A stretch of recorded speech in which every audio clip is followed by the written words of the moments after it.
রাম ও মণি গাছ লাগানোর দিন। একদিন রাম ও মণি মাঠে খেলছিল।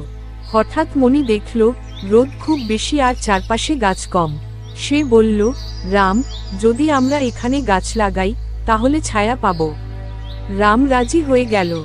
তারা মাটি খুঁড়ে ছোট্ট একটি চারা গাছ লাগালো। প্রতিদিন গাছে পানি দিল, যত্ন নিল। কয়েক মাস পর গাছটি বড় হয়ে গেল, পাখিরা সেখানে বাসা বাঁধল। রাম ও মণি খুশি হয়ে গাছের ছায়ায় বসে খেলল। মণি বলল, আমরা শুধু নিজের জন্য নয়, সবার জন্য ভালো কিছু করলাম। রাম হাসল, কারণ তারা বুঝেছিল প্রকৃতির যত্ন নেওয়া মানে ভবিষ্যতের জন্য ভালো কিছু। রবিন একজন সাধারণ কৃষক। ছোট্ট একটি গ্রামে তার ছোট্ট একটি খামার। সকাল হতেই সে জমিতে চাষ করতে বেরিয়ে পড়ে।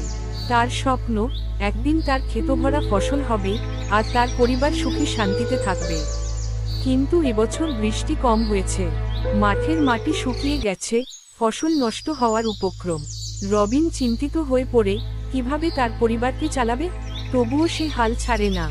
প্রতিদিন ভোরে উঠে জমিতে পানি দেয়, গরুর যত্ন নেয়, নিজের সর্বোচ্চ চেষ্টা করে।